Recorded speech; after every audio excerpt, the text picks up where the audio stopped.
Dasma shqiptare 2017 paraqet. Mirëmbrëma të gjithëve. Jam një grua 53 vjeçare. Banoj këtu në fshat dhe merrem me punët e tokës, me bujqësi dhe me bagëti. Kam mbetur e ve para rreth 10 vitesh. Pasi burri im u ndan nga jeta, unë vendosa të mos e braktisja shtëpinë tonë. Fëmijët muriten dhe morën rrugët e tyre nëpër qytetet e tjera, ndërsa unë vazhdova të mbaj 2 lopë dhe të kujdesem për oborrin dhe kopshtin tonë të madh. Fatmirësisht, nuk kam qenë plotësisht vetëm në këtë përpjekje. 2 shtëpi me poshtë jetonte kunati im, vëllai i burrit tim, vëllai i madh. Kunati është 60 vjeç, edhe ai ka një histori të ngjashme me timen, pasi gruaja i ka ndëruar jetë vite më parë, e po ashtu fëmijët i ka duke punuar jashtë shtetit në shtetet europiane. Duke qenë të dy vetëm dhe me shtëpi të afër, ne gjithmonë jemi gjendur pranë njëri tjetrit për çdo nevojë. Ai vinte më ndihmonte me punët e rënda të burrave. Ai mi prente drut për dimër dhe me rregullonte ndonjë gjë kur me prishej. E nga ana ime, unë shpesh i gatuaja atij, i laja edhe rrobat dhe i pastroja shtëpinë. Të gjithë fshatarët e dinin mirë hallin tonë, andaj askush nuk thoshte asnjë fjalë të keqe që ne ndihmonim njëri tjetrin kaq shumë. Ishim thjesht 2 njerëz të mbetur që po përpiqeshim t'i bënim ballë jetës sonë që na kishte ardhur në atë mënyrë. Por me kalimin e viteve, kjo mbështetje e përditshme filloi të ndryshonte formë. Unë fillova të ndjeja mungesën e tij, nëse nuk e shihja qoftë edhe një ditë e vetme.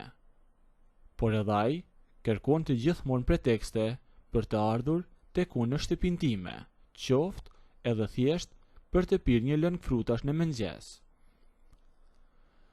Asnjëri nga ne nuk ishte guxuar të fliste hapur për këtë gjë, por ne e dinim të dy shumë mirë se çfarë po ndodhte mes nesh, por asnjëri nuk ishte duke i rënë pishman, dhe të dy vazhduam drejt asaj rruge.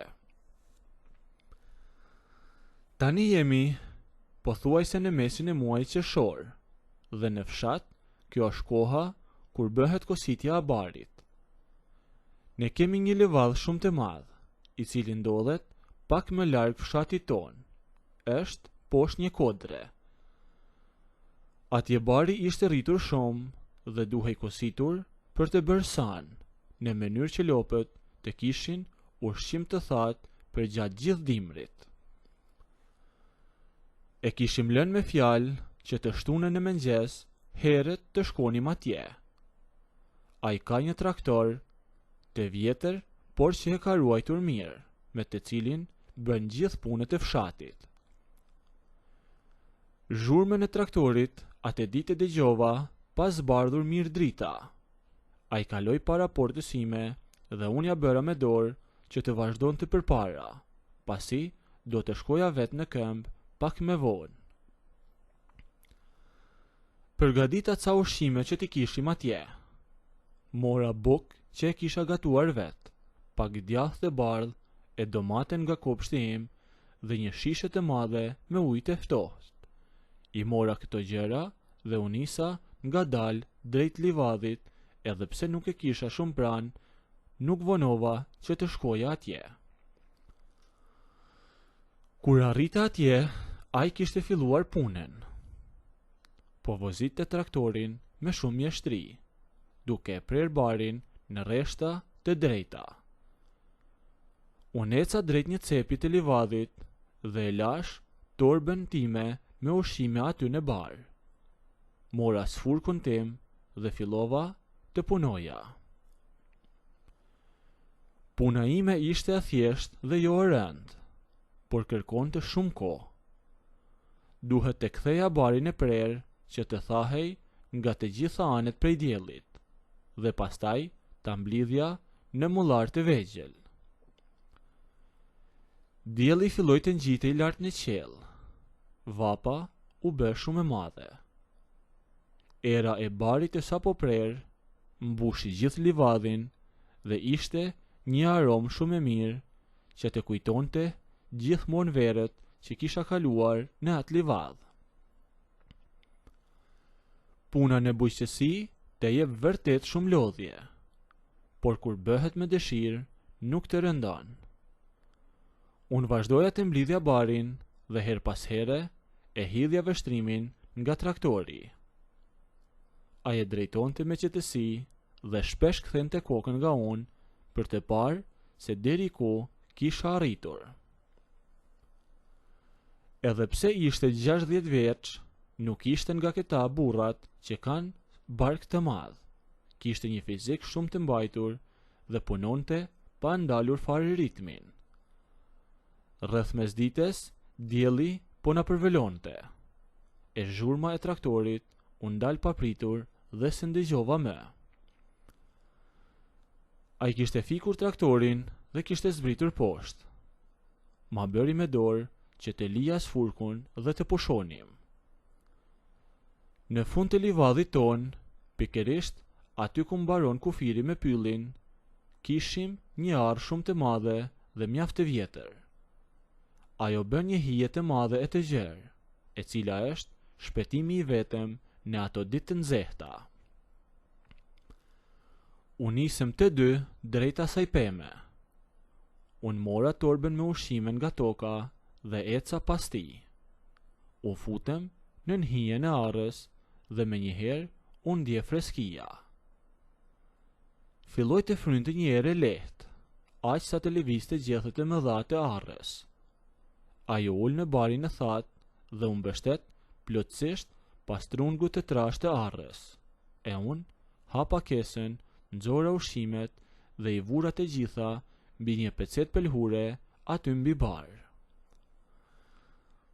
Ai mori vet pjesën e tij të bukës dhe filluam të hanim të qetë.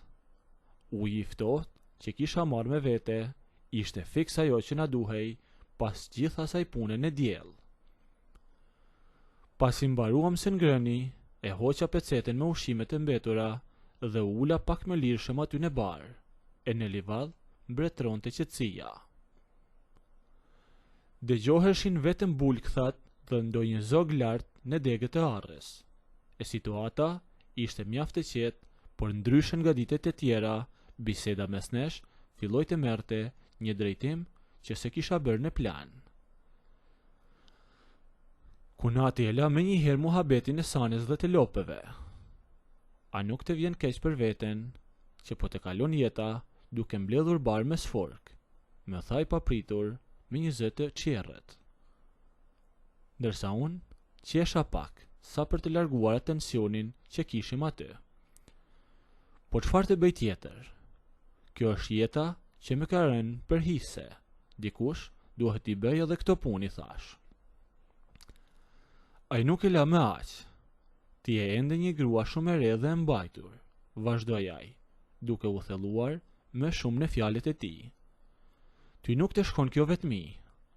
Ne të dy jemi mbyllur në ato dy shtëpi të mëdha e po i lëm vitet e na ikin dëm.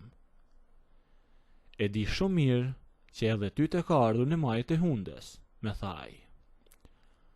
Këto fjalë të tijat nuk ishin thjesht një bisedë rasti. Ai po kërkonte vetë momentin për t'i thënë gjërat hapur. Gjithë ata muaj e vite që shkëmbenim shikime, që hanim dreka bashk në heshtje dhe që fshihnim atë që ndjenim, ishin mbledhur aty atë ditë. Ai donte që të mos fshiheshim më. Nuk mund të ankohemi, thash. Unë të kam pasur ty gjithmonë afër. Nëse nuk do të ishe ti të më ndihmoje me këtë traktorin tënd e me punë të tjera, unë as gjysmën e atyre që kam nuk do t'i mbaja dot.